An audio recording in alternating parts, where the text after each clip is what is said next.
When I ride to my office in the morning, I look at the faces of the other passengers. Some sleep, most text or listen to music, and others stare dully out of the window. Almost no one looks happy or energized or enthusiastic. At the end of the day, we head home, the lucky ones to spend time with the people we love. Do we look eager and anticipatory? No, we mostly look even more tired than we did in the morning. This is not how I want my life to be, and not yours either. In our demanding, fast-changing world, most of us are simply trying to do too much, and the consequences of trying to meet unreasonable expectations can be devastating. For individuals, exhaustion, sleep disturbance, stress-related illnesses, both physical and psychological, a sense of inadequacy, and a lack of meaning and joy in our lives. For businesses and organizations, reduced productivity, less creativity and innovation, increased absenteeism, health costs, and turnover. Goodness knows we've tried to solve this problem. You can fill your bookshelf with manuals for how to manage your life and increase your productivity. Most of them rely on the concept of work-life balance, the idea that you can do it all if you just balance it correctly. Well, I'm here to tell you that work-life balance is an illusion. No one has a balanced life. Sometimes we look at others who seem to be doing it all, and that just makes us feel more incompetent. The problem is, we're comparing our own insides with other people's outsides. Those people who look as if they have it all together, usually they're just very good at hiding their own sense of coming up short. How do I know? Because I've been a psychologist for over 35 years, working in two very different settings. For 20 years, I was a therapist, treating ordinary people with serious psychological challenges.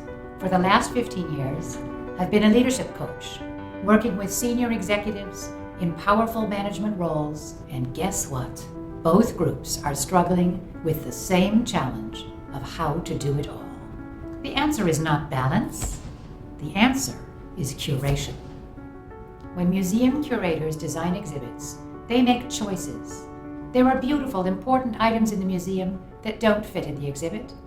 There are others to place to the side where people can look at them if they want. And there are one or two masterpieces to be the central focus of the exhibit. Your life is like that exhibit.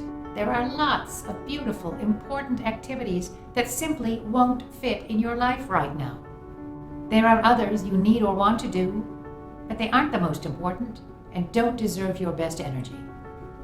And there are one or two activities where your greatness lies, and they should be your central focus. Each person's path is unique, so you have to figure out what matters most to you and to others who are important to you, and then discipline yourself to focus on those goals. How do you do that? You have to master 3 skills.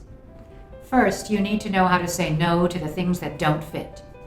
You can do this by fiercely eliminating activities that don't belong in your life at this moment. Second, perhaps the hardest part is choosing to be just good enough in the things of secondary importance. Deliberately accepting mediocrity in certain parts of your life will enable you to master the 3rd skill, which is dedicating your best energy to your greatness. This isn't a one and done. As you move through your life, you have to keep recurating. That's hard work, but it's also exhilarating. A museum won't stay relevant if it never rearranges its exhibits, and neither will we. Imagine what would happen if we all succeeded in life curation. For starters, we'd feel better, both physically and mentally. We wouldn't be constantly exhausted, and we'd be focusing on the things that bring us meaning and joy. But on a broader scope, imagine what we could achieve. That unleashed greatness could enable us to care better for the world's children, or to discover new medical breakthroughs, or to build organizations where work is joyful and productive. Instead of huddling down and trying to make it through each day, we could open ourselves to new ideas and experiences and build new connections with each other. Through my writing and my work with individuals and organizations, I'm teaching people the skills to curate their lives. My work has taught me that the most crucial developmental challenge of our adult years is figuring out what's important and putting our best energy there. Curating your life provides a framework and tools for that journey.